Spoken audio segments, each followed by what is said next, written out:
And thank you so much for joining us for CBN NewsWatch. I'm Ephraim Graham. Ahead today. In a split decision, the U.S. Supreme Court blocks President Biden's vaccine mandate. We'll give you the details. Plus, Jerusalem Rising will explain what it means through the eyes of an author and photographer in relation to biblical prophecy. Jerusalem Rising is documenting the fulfillment of, or at least the beginning processes of these biblical prophecies. And later, I want a public wake. Tonight. Open casket. We will highlight the TV series about Mamie Till Mobley and her son, Emmett Till, along with other stories making headlines in the world of uplifting entertainment. All these stories and more are coming up next. This is CBN NewsWatch. We begin this half hour with a much anticipated decision. The U.S. Supreme Court Thursday rejected President Biden's employer vaccine mandate. The president expressed disappointment with the court ruling, and he's now urging employers to, quote, do the right thing. Gary Lane brings us the report on the court's split decision in our top story for the day. The highest court in the land issued a split decision on President Biden's vaccine mandates. The Supreme Court ruling Thursday 6-3 against the president's requirement that employees of large companies get vaccinated, test regularly, and wear a mask while at work. However, the court let the mandate stand for most healthcare workers. Senator Rand Paul told CBN News the court got it right on the employer mandate because he says it was clearly unconstitutional. Even Biden, in advance of this, was saying it probably wasn't constitutional, so he did it anyway, which is kind of ridiculous. But no, I think this is really the court telling the president that there are limits to his powers. The court made its decision based on constitutional merits. Justice Neil Gorsuch argued the vaccine mandate issue is a matter of who decides policy. The president's regulatory agency, the Occupational Safety and Health Administration, or OSHA, or other branches of the government. He wrote, quote, the answer is clear. Under the law as it stands today, that power rests with the states and Congress, not OSHA. In an unsigned opinion, conservative court justices argued, quote, OSHA has never before imposed such a mandate, nor has Congress. Indeed, although Congress has enacted significant legislation addressing the COVID-19 pandemic, it has declined to enact any measure similar to what OSHA has promulgated here. In their dissenting opinion, the liberal justices Breyer, Kagan, and Sotomayor argued that the court itself, not the executive branch of government, was overreaching by substituting its judgment for that of health experts. Republicans celebrated the ruling. But President Biden said he was disappointed that the court blocked common sense, life-saving requirements, grounded squarely in both science and the law. This was a step that we announced and we had every intention of implementing because we knew that it was the point where putting in place requirements in the workplace would help get more people vaccinated. The good news is that a number of companies have already decided to do that and do that successfully. On a 5-4 vote, Chief Justice Roberts and Justice Brett Kavanaugh joined the three liberal justices in allowing the vaccine mandate for healthcare workers to proceed.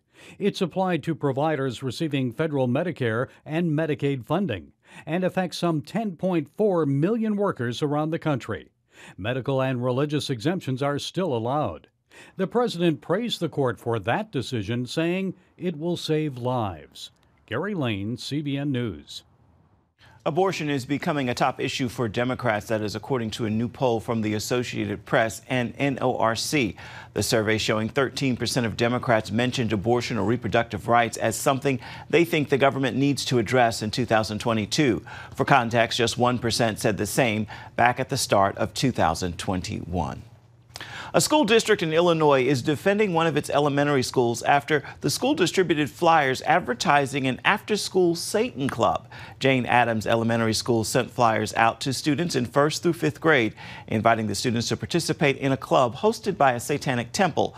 The flyer promoted science projects, games, and arts and crafts as some of the activities in the club. The school district says they do not discriminate against any groups who wish to rent their facilities, including religious-affiliated ones. You can read more about this story, including parents' reactions, at cbnnews.com. Iranian-backed forces launched 2 drone strikes against U.S. troops in Iraq last week. The Islamic regime wants all U.S. forces to leave the region, and they're threatening to keep up the attacks until they get what they want. Chuck Holton brings us the details. On December 9th, 2021, the U.S.-led combat mission in Iraq came to an official end after 6,850 days. That momentous occasion, however, did not equal a ticket home for the 2,500 U.S. troops still stationed in the country. Neither did it signal a change of mission for 900 troops currently serving in Syria. I expect that we will continue to provide some limited support to the Iraqis going forward. But again, it's going to be essentially, by and large, it's going to be a non-combatant process. Remaining forces will pivot to a slightly different role, one they call advise and assist. They'll be providing support to Iraqi forces in the effort to stamp out the enduring vestiges of ISIS, which was officially defeated in 2017, but is lately making a comeback. One neighbor clearly wants the U.S. out of the region. Still pursues a vision of ejecting us from the theater, and they see the principal battleground for that as being in Iraq. And I believe they are under the view that they can increase friction in Iraq to where we will leave, and that will not affect the nuclear negotiations that are underway. That's not a military issue. That's an issue for U.S. national leadership. But I think it's a dangerous position for the Iranians to maintain, because I think they're not going to be able to decouple those two things. Iran's president recently called for former President Trump and his top advisors to be charged with the 2020 killing of Iranian General Qasem Soleimani. The then President of America, which is the main aggressor, murderer, and a criminal, must be prosecuted and killed. A sentence of God must be executed against him. During this massive memorial held in Tehran on the anniversary of Soleimani's death, American and Israeli flags were burned, and the familiar chant of "Death to America" echoed through the streets. Adding to regional instability, popular mobilization forces backed by Iran had been threatening violence if the U.S. did not pull out by the end of 2021. Now they're making good on those threats.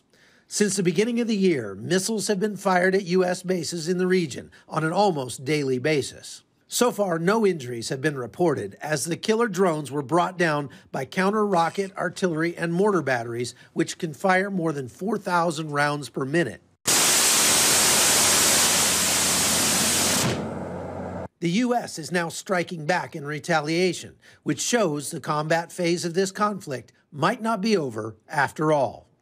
For CBN News, I'm Chuck Holton. Coming up, Jerusalem, the holiest city on earth. An author and a photographer tell its history in their latest book. And we'll see what Jerusalem Rising means in terms of biblical prophecy. We've got the story for you when we come back.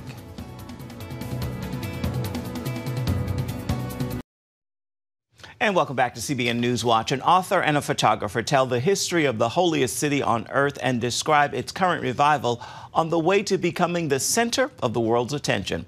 Their book contains some of the oldest photographs of Jerusalem ever taken. It also explains what Jerusalem Rising means in terms of biblical prophecy. Here's Chris Mitchell with the story. Author Doug Hershey uses past and current photographs to show the extraordinary transformation of Jerusalem over the past 175 years.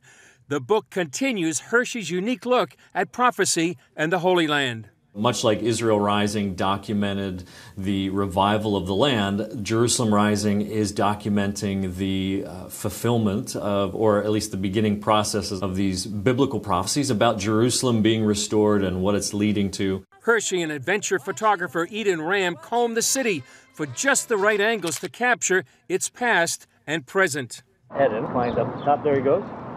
Looking at, you can kind of look through the fence here. It'll look better when you see the actual photos, but some of all of that stuff right in there is what he's getting a shot of from back in the early 1900s. To be able to go to some of these locations and find the exact locations where a photographer set up 175 years ago to capture what Jerusalem looks like, and then go back today to the exact same location. Some of the oldest photos of Jerusalem ever taken were from 1844, and we have several of those in Jerusalem Rising, and all of those I don't think have ever been recreated ever. One of those before and after photos takes place here, just outside the Jaffa Gate of Jerusalem's old city walls.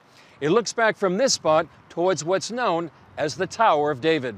Hershey says most any city on earth may look different over the course of 100 years, but Jerusalem is unique. There's no other city on earth that's had its history foretold, from its destruction to its desolation to a revival as a world player. So to be able to see all of that beginning to unfold in our day is really amazing. And so that's a lot of what's been documented in Jerusalem Rising. Hershey says some of those prophecies can be seen on the streets here. In Zechariah 8, God says that he's going to return to the city and he's going to dwell with his people, which is a profound statement for one of the prophets to say, that God's saying, I'm going to return to Jerusalem and dwell with my people. He says that the old men and old women will dwell safely in the streets, leaning on their canes, and the children will be playing in the streets, and the nations will begin to flood to Jerusalem. And before COVID, Israel set records for tourism. Never before in history have the nations flooded to Jerusalem the way that they are in our day. And now, clearly, in Zechariah 8, it's in the context of coming to worship the King in Jerusalem, but it's undeniable that these are very beginning stages, historically, that we're seeing unfold in the city that have just never happened before. Hershey says if we want to understand Jerusalem,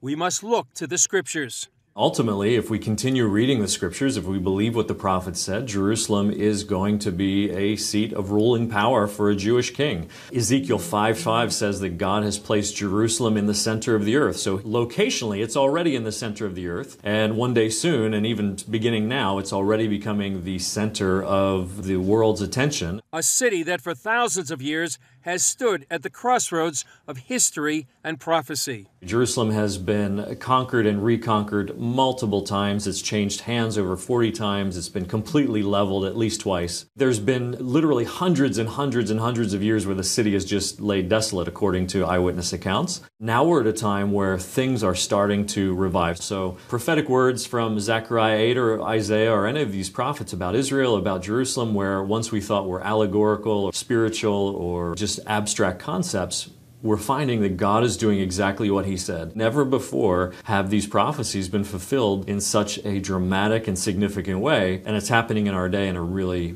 powerful and unique way. Chris Mitchell, CBN News, the Jaffa Gate, Jerusalem's old city. And you can see more news from the Middle East with Chris and his team on the CBN News Channel this evening at 8:30 Eastern. You can also find it on the CBN News app. Still ahead, Sports Director Sean Brown joins us with a look at the NFL's upcoming wildcard games as America prepares for Super Bowl 56. Stay with us.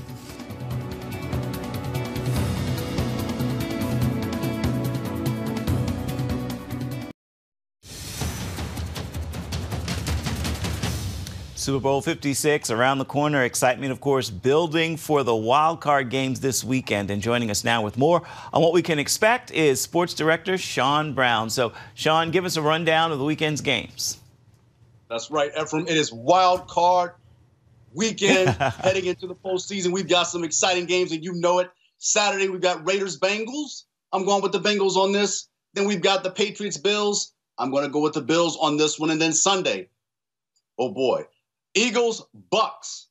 I'm gonna go with. I would love for the Eagles to advance, but I'm gonna go with the Bucks on this.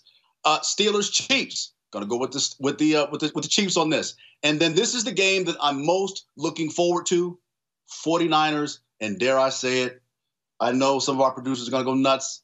The Cowboys, and I am gonna go with the Cowboys on this. And though it pains me, but right now they're hot. I love what Dak is doing, leading this team, and the question remains, are they going to fumble the opportunity, or are they going to advance deep into the postseason? I'm going to rock with them right now, and I know I'm going to pay for it later, but I'm going to rock with them. And it's exciting. You're going to pay for it indeed. I just can't root for the Cowboys. You know what? Hey, I'm going to fall for Dak, but then again, we got Monday, Cardinals, Rams, and I'm going to go with the Rams on that. But an exciting weekend of football as we head into the postseason. Absolutely. I want to turn to Patrick Mahomes, who is expected to play this weekend. Once he said to the Fellowship of Christian Athletes, and I want to read this to you, "Before every game, I walk the field and I do a prayer at the goalpost. I just thank God for those opportunities, and I thank God for letting me be on a stage where I can glorify Him. The biggest thing that I pray for is that whatever happens, win or lose, success or failure, that I am glorifying Him." Sean, what do statements like that mean in the lives of Christian athletes, especially those in the NFL? Well, it shows his level of humility and recognizing that he can't do this all by himself, and that he's going to glorify God in the wins and losses. You know, too many times players find their identity and wins and losses. And if your identity is found based off how many times you win or how many times you lose, your life is going to be a roller coaster ride. And then you can't be defined by something that's not going to last forever. The NFL, a lot of times they say, stands for not for long. So once it's over, what else are you living for? You've got to find yourself in something rooted in a solid foundation, and that is Christ. And he's also saying that, look, Patrick is saying, and so many other athletes recognize that God knows the plans He has for them, plans to prosper them, not to harm them, to give them a hope and the future. And so, but also in the wins and losses, in all things, they work together for the good of those who love God and are called according to His purpose. And for many of these athletes, that purpose is using the platform of football to bring glory to His name. And it's just a joy to see these young players recognize that, look, football is just my job. I hear Steelers head coach Mike Tomlin say it a lot. Football is just what I do, but it's not who I am. And Patrick is saying, look, even in the wins and losses, I'm going to give glory to God because that's what I'm called to do. I love it. Football is what I do. It's not who I am. Sean Brown, thank you so much. Always appreciate it. Thank you. Coming up, we're going to take a look at the top 5 stories in the world of uplifting entertainment this week. Stay with us. You're watching CBN NewsWatch.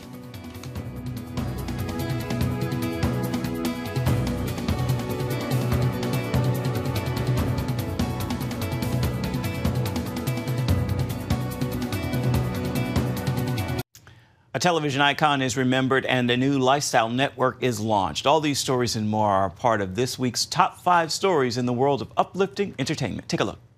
At number 5. Amen. Amen. We pay tribute to groundbreaking actor and cultural icon Sidney Poitier following his death Thursday. I drive a man around in his limousine and I say, "Yes, sir," and "No, sir," and "Shall I take the drive, sir?" Mama, that ain't no kind of a job. That ain't nothing at all. A critic once said Sidney Poitier doesn't make movies, he makes milestones. And he made history in 1964 as the first black performer to win the Oscar for Best Actor. It is a long journey to this moment. And for 2 decades, he was the only African-American leading man. I'm your son. I love you. I always have, and I always will. But you think of yourself as a colored man. I think of myself as a man. Poitier was 94 years old. I became interested in the civil rights struggle out of a necessity to survive. And I think my interest started many years ago, never as intensely, however, as it exists today. At number 4, another voice of the civil rights movement. Emmett Till, what a fine young man you're becoming. It's the story of Mamie Till Mobley and her son, Emmett Till, being shared tonight and next Wednesday in a limited series on the ABC network. Women of the Movement, a limited series that tells the true story of Mamie Till Mobley and her fight for justice after her 14-year-old son, Emmett Till, was lynched in Mississippi in 1955. I want a public wake. Tonight. Open casket. And I don't want you doing a thing to him. She went against good sense, common sense, and everyone she knew to do this thing. She went against the law. She endangered her family. She endangered herself to do something that changed history. At number 3. We're back. We are back. What? Chip and Joanna Gaines are back on your TV with a whole new network, the Magnolia Network. The Gaines' Magnolia Network is a rebranding of Discovery's DIY network, and it's now been available on cable for about a week. With new episodes of the couple's signature show now called Fixer Upper Welcome Home. The Magnolia Network was supposed to launch in late 2020, but was delayed by the pandemic. It soft-launched on the Discovery Plus streaming service last year, where you can also stream all the new stuff. At number 2. A couple of big entertainment world events scrambling amid COVID-19's Omicron variant surge. The Grammys postponed, moving off its January 31st date in downtown Los Angeles. The Recording Academy and CBS saying in a statement there are just too many risks, and they say a new date is in the works. And the Sundance Film Festival calling an audible, moving to a virtual event, canceling all in-person events in Park City, Utah. Sundance kicks off January 20th. At number 1. Brother, can you believe back when we were young? You may know Dante Bowe's voice for his work with Maverick City Music. Said I woke up to the summer shining through, calling on my friends asking what's the move. But Bowe's making history as a solo artist when this year's Grammy Awards are finally handed out. When the category is read for Best Gospel Performance, it will be Joyful Dante Bowe, Voice of God Dante Bowe, Waiting on You, Elevation Worship, and Maverick City Music. But one of the soloists on this is Dante Bowe. And there are only 2 other people in this category, so you got 3 out of the 5. Why? It's crazy. It's very, very, very crazy. But I also just think God is proving himself to me. There's things I've always questioned, like, is this gonna happen for me? Is that gonna happen for me? Will my career even last? Some people, they have one hits and they might have a hit and they never even get another one and all these different things. And it's just the Lord showing me that, you're not in control. I'm in control, and whatever I want for your life will happen. Boy, I wish Papa could see the person I've become.